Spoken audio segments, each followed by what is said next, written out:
The more you read, the more things you will know. The more you learn, the more places you'll go. Greetings to everyone, especially to our respected professor, Madam Alona Medalia Cadiz Cabejan, and to you, my dear classmates. I hope you are all doing well. For today, we will discuss a topic which I will reveal later on as we start with our lecture. By the way, my name is Mary Jane R. Egle and I will be your discussant for today. Before we start with our discussion proper, I'd like you to try this activity first. Direction. You are going to make a guess or a reason why or a conclusion about the following situations. Number 1. The grass on the school's front lawn is wet. Number 2. Sarah's been at the gym. Number 3. Jacko is a dog and all dogs love belly rubs. Therefore, if in number 1 you try to tell me that maybe it rained, the sprinkler was on, or maybe a dog have urinated on the grass, then your reason might be correct. If in number 2 you try to tell me that Sarah may be losing some weight, then that might be the reason. And if in number 3 you try to tell me that Jacko love belly rubs since he is a dog, then you might be correct.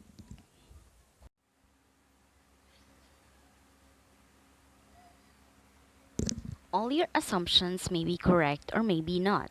Now, what did you just do was make a guess and possible reasons about the given situations. And with that pre-discussion activity, what do you think will be our discussion or our topic for today? Yes, what you just think is right. Our topic today is all about inference in reading comprehension, wherein our objectives will be the following.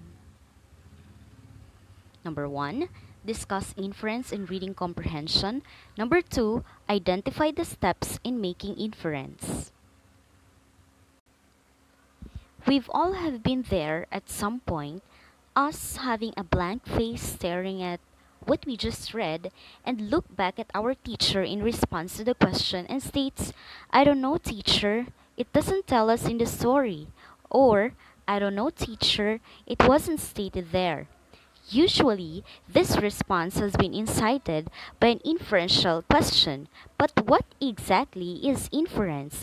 Let me define inference to you. Inference is a decision reached on the basis of evidence in the reading and your own background knowledge. Allow me to give you also some other definition of inference. An inference is an educated guess about the text. An inference is reading between the lines. An inference is not directly stated in the text you're reading.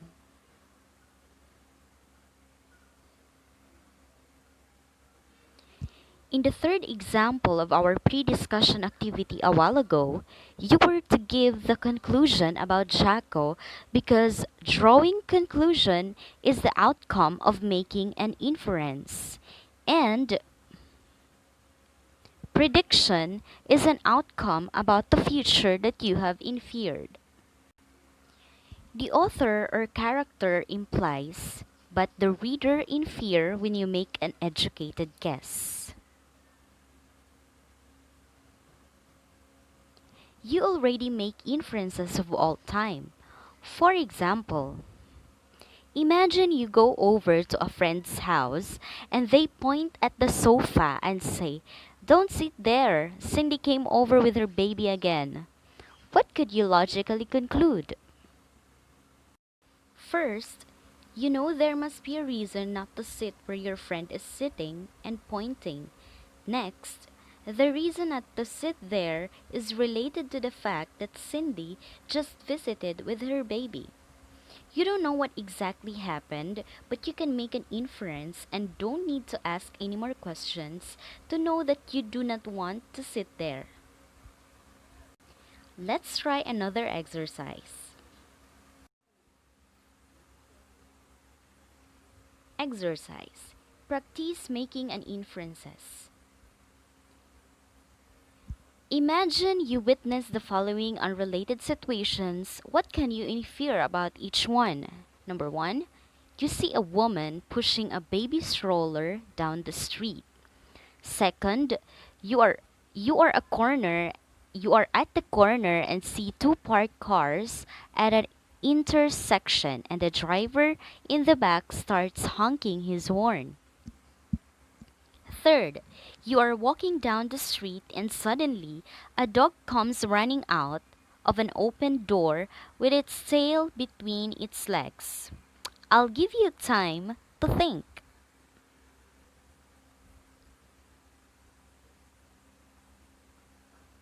With that, you might infer you see a woman pushing a baby stroller down the street. You probably came up with something simple, such as there was a baby in the stroller. The second one, you are at the corner and see two parked cars at an intersection, and the driver in the back starts honking his horn. You might have inferred that the first car should have started moving or was waiting too long at the corner and holding up the second car. The third one, you are walking down the street and suddenly a dog comes running out of an open door with its tail between its legs. You could reasonable guess that the dog had done something wrong and was afraid to get punished. Those are possible inferences that you might think.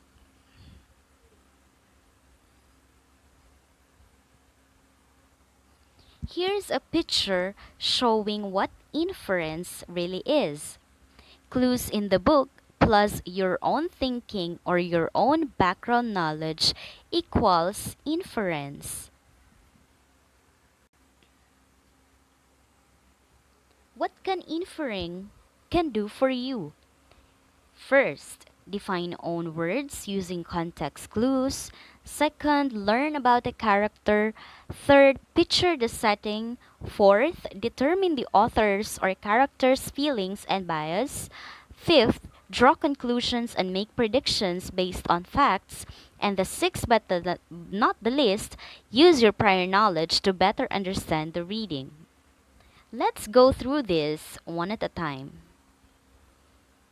First, define unknown words using inference context clues.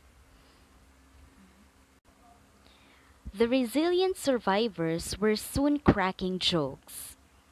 A skilled reader uses context clues to infer the meaning of the word. He knows that the prefix re means again, and he knows the meaning of survivors. He infers from the fact that they are soon cracking jokes that the survivor is doing fine now. Resilient must have to do with the overcoming something. The second one, learn about a character. Situation is, my mother had to try to keep track of us. She finally took us and tied us all together so that we would stay together. And that's the way we came off the boat. A skilled reader can infer that these words of the character of his belief or about his belief is that his mother wanted them to be safe.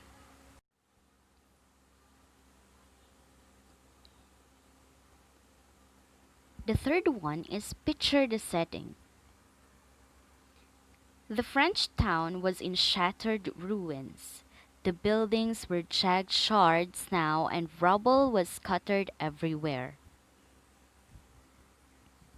The skilled reader can infer from the details a picture of this devastation in his mind. Fourth, determine the author's feelings and bias. The credit card has risen as a new symbol of status that lets people rent a plane or boat or car without having to pay a penny.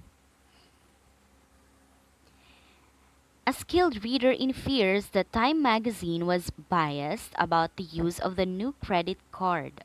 Wanting status, people would think they had to get a credit card and purchase as their neighbors did because of the magazine's article.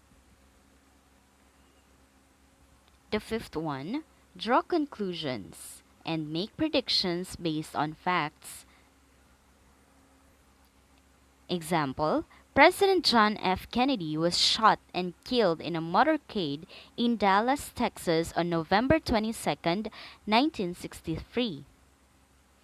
A skilled reader can infer or conclude that someone needs to take control of the United States government immediately.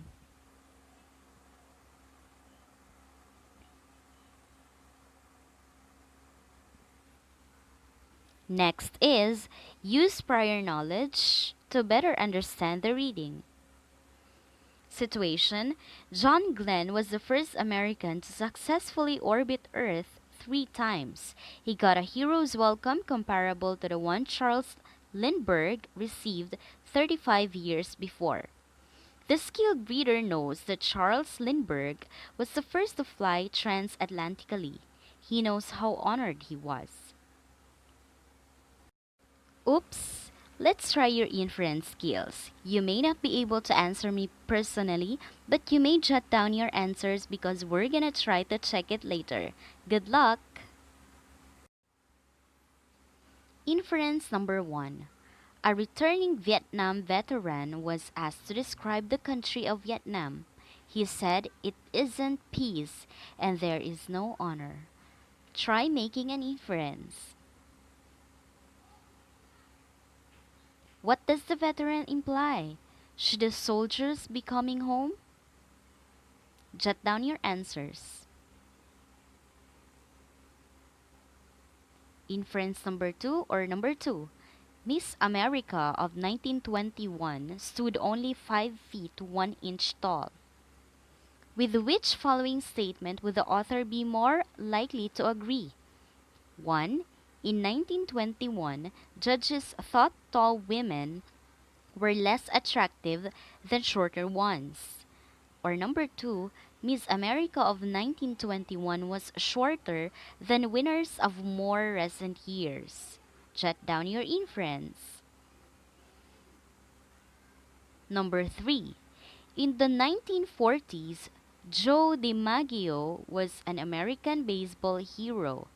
He gave Americans something to cheer about, relieving the fear they shared of the war. The information above suggests that the war mentioned in World War II. Is it true or false? Number 4. During a 1966 battle in the Vietnam War, an injured Marine reaches for the hand of his buddy nearby. The war claims 33,000 Americans casualties that year. What can you infer about his friend, lived or died? Jot down your inference. Number 5. In February 1984, Bruce McCandless II aboard the Space Shuttle Challenger floated free untethered into space above Earth. What can you infer about McCandless' personality? Jot down your inference. Number 6. Thomas Edison once said that Theodore Roosevelt was the most striking figure in American life. Do you feel the author is implying that we should believe Thomas Edison's opinion? Jot down your inference. Number 7. Radio became the most common communication medium in 1920. 3 decades later, television came along. What would you infer about the sale of radios in 1950s? Increase or decline? Jot down your inference. Number 8. A woman talks a woman walks into a hospital clutching her abdomen and cursing at her husband who trails behind her carrying a large bag. What's wrong with the woman? Jot down your inference. Number 9. In 1915, No longer did a person have to pay the total price to drive a car off the lot. The installment plan began. Did more or fewer people purchase a car with the installment plan? Jot down your inference. Number 10. Number 10. During World War II, while men were away, women began filling jobs that were needed to fight the war. Inference. What job would have been needed more? Choose from this. Making plane parts or making car parts? 11. John F. Kennedy in 1963 said, "And this nation, for all its hopes and boosts, will not be fully free until all its citizens are free." Is he referencing the freeing of Mexican Americans or African Americans? Jot down your inference. 12. People came to Ellie Island around 1910 aboard ships. Would these people be Americans or immigrants? 13. Andrew Carnegie made a fortune in steel. He distributed much of it to the colleges, libraries, and foundations, making him a great philanthropist. What do you think philanthropist means? Jot down your inference. And the last but not least, in number 14, the San Francisco earthquake of 1906 is listed as a major event of the century. Can you reasonably infer that many people died? Jot down your inference. So far, we've looked at how inferences are presented to us and you've made a lot of connections. Let's see how you will make connections out of these. Answers. Number 1, no. Number 2, 2. Number 3, true. Number 4, he died. Number 5, brave or fearless. Number 6, yes. Number 7, 20th century or automobile. Number 8, decline. Number 9, she was pregnant or she's pregnant. Number 10, more. Number 11, plane parts. 12, African Americans.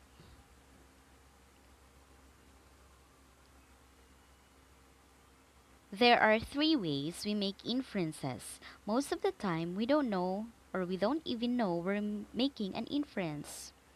Number 1, story clues. Connecting different parts or clues within the same story or text. Number 2, text to self, relating what you're reading with your own experiences. Number 3, text to text, prior knowledge you have of texts you have already read. This one is a very short story with completed inference. Now, after reading the short story, I want you to answer the following questions. It's hard to live in a studio apartment in San Jose with a man who's learning to play the violin. That's what she told the police when she handed them the empty revolver.